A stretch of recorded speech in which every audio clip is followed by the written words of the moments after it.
파주시가 성매매 집결지 폐쇄 방침을 발표한 지 50여일이 지났습니다. 집결지를 단속하는 강도가 강해지면서 파주시와 종사자들과의 갈등은 더욱 깊어지고 있는데요. 네, 현장의 목소리를 듣고 해법은 무엇인지 짚어봤습니다. 계속해서 전병천 기자입니다. 지난 1월 파주시가 성매매 집결지인 속칭 용주골 폐쇄를 선언한 후 성매매업소 70여 곳 가운데 7곳이 단속됐습니다. 게다가 감시초소가 설치된 후 야간 순찰이 강화돼 출입하는 사람들의 발길이 뚝 끊겼습니다. 사고가 생기고 나서 그냥 차가 들어와도 입구에서 경찰인가? 이러고 나가시기도 하고요. 솔직하게 말하면 거의 없습니다. 4년 전부터 이곳에서 일하고 있는 김모 씨.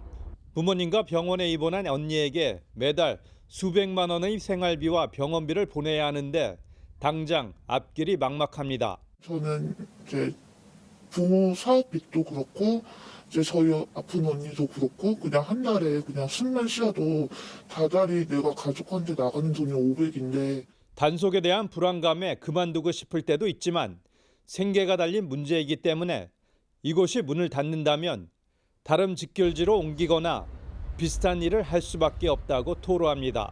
비슷한 업종으로 갈 수밖에 없어요. 아가씨들이 다 가장이고 자기가 생계를 꾸려나가야 되는 아가씨라서. 여기서 나가면은 정상적인 사회생활을 하겠다는 아가씨가 5%도 안 되더라고요. 그냥 비슷한 일.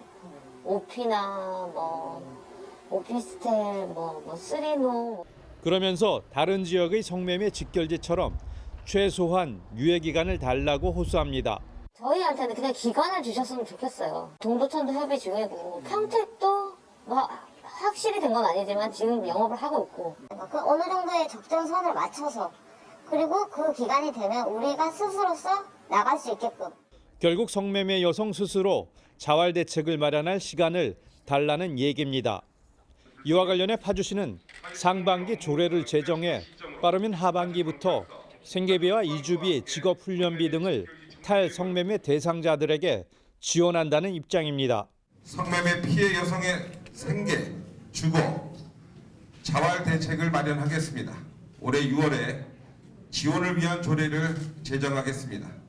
하지만 행정당국의 지원책을 놓고 의문을 제기합니다. 먼저 폐쇄만 서두르면서 당사자와 소통 없는 일방적인 지원책은 문제가 있다고 주장합니다. 먼저 대화를 하고 우리랑 얘기를 한 다음에 우리의 입장도 생각을 해보고 그런 다음에 이제 조례를 편성을 하고 얼른 이렇게 했었어야 되는데 공권력은 먼저 투입을 하고 나가게끔 위험함 조성한 다음에 지금 조례를 하신다는 거 아니에요. 전문가와 여성 활동가들은 성매매 문제의 근본적인 해결을 위해선 직결지 여성들의 목소리를 듣고 실질적인 자활 대책을 마련하는 게 중요하다고 지적합니다. 폐쇄를 우선시하고 종사자의 지원책이 허술하다면 다른 곳으로 이동하거나 변종 성매매 등 풍선 효과도 우려되기 때문입니다. 성매매 직결지 폐쇄뿐 아니라 여성 종사자들의 자활 대책도 중요한 문제입니다. 사회적 약자인 종사자들에 대한 실질적인 지원 대책이 없다면 비슷한 업종으로 옮겨가는 풍선 효과를 낳을 우려가 높거든요.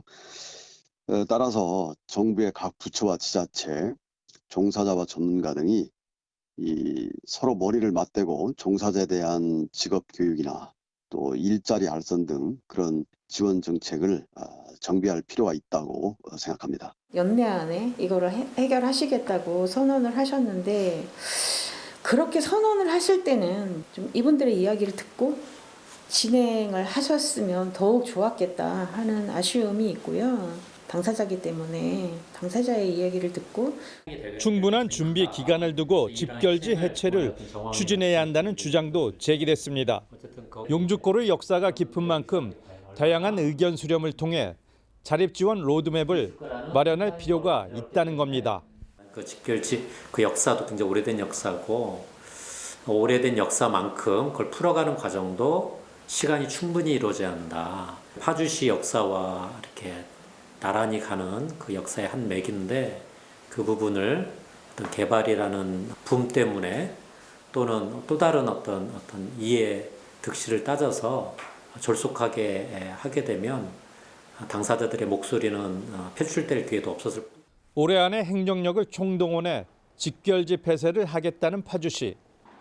파주시는 올 상반기까지 감시용 CCTV 설치를 비롯해 불법 건축물에 대한 행정 대집행을 통해 집결지 해체에 속도를 낸다는 계획입니다. 신속한 폐쇄 못지않게 탈성매매를 위해선 종사자들이 정상적으로 사회에 복귀할 수 있도록 장기적인 지원 방안과 불법 성매매 장소 제공자의 제재도 병행돼야 한다고 전문가는 조언합니다. 딜라이브 뉴스 전병천입니다.